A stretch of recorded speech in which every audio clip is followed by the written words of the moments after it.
Hey guys, what's up? It's Paige. Welcome back to my YouTube channel. Today's video, I want to talk about something a little bit different, taking it back to my roots today.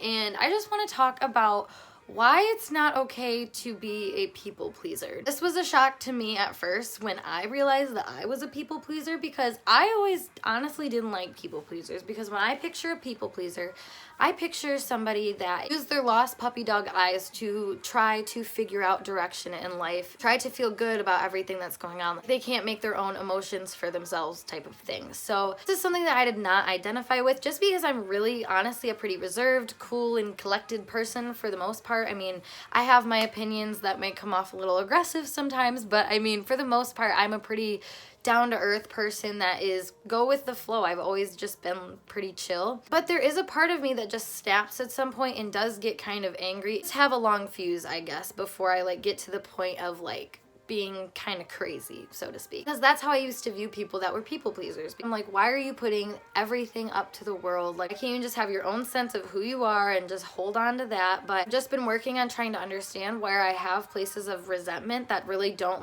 make sense in my life. I've talked about in my last couple of videos about the shadow self. That is a really big part of it, is just kind of pondering your experiences and pondering thoughts as they come into your head. A lot of the time I'm very, very cool and collected, but deep down, or not even really deep down anymore, once you start doing the work, I noticed these thought patterns that kept reoccurring about certain things, and people pleasing was one of them. So I figured, okay, let's narrow in on this topic and figure out how this applies to me. It was from doing astrology, and honestly that makes a lot of sense because I'm a Virgo sun and rising, and my moon is in Libra. So I'm a very serving person. I want to help everybody that I come in contact with, and I want everything to be okay and in balance and in harmony. That makes me feel good. It makes me feel complete. The type of person that wants the best for people, but at the same time, I want everything to be good so that I feel good, because if things aren't good, then I don't feel good. I feel like I have something to do because something I did is wrong because the situation's not fixed. And that's a really humbling aspect to come in contact with yourself. As using this radical honesty, I realized so harshly, honestly, that, are you really serving the people around you if you're not serving yourself first? Because it's like an oxygen mask on a plane. You have to put your own on first before you help put on other people's, because you'll literally die, you'll pass out. And that's so true. You tend to yourself and you tend to your own emotional state and your own emotional and just physical and every kind of well-being. Just be so shocked to realize that the world around you will not affect you in the way that you thought it was. Like I was saying, this is not some easy information that I just came by. This took a lot of self-reflection to see how I was like that to other people, and through different aspects of my life I've been able to see how much to an extent I do that in so many different areas of my life. I would take on positions at work that were for way higher than my pay grade was at that time, yet I would still do the work because I was asked to and I was good at it and nobody else could handle it like I could, which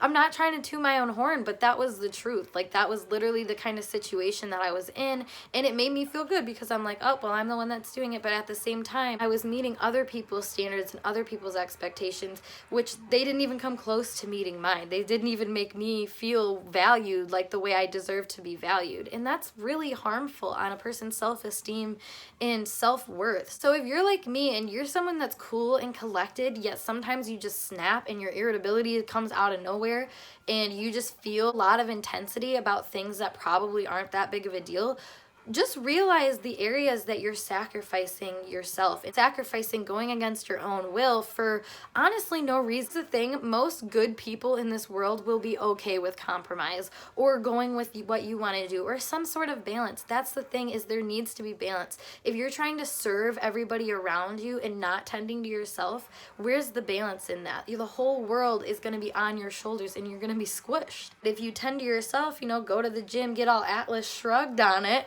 you can carry the weight of the world on you and it's not even gonna be a big deal. So I don't know, this video just kind of came out of nowhere, but I just felt really compelled to share this message for anybody out here that struggles with being a people pleaser. Hopefully it's not the end all be all. Once you have that awareness and claim to take your power back in situations, like I said, I mean, most people are not gonna be hurt about it, and if they are hurt about it, it means that they realize they were benefiting from your lack of boundaries, and can kind of figure out what to do from there. But I'm gonna go, so thank you guys for watching. If you want to talk to me in the comment section below, I'm always just chilling, so I will see you guys down there, but I will talk to you in a later video. Bye for now.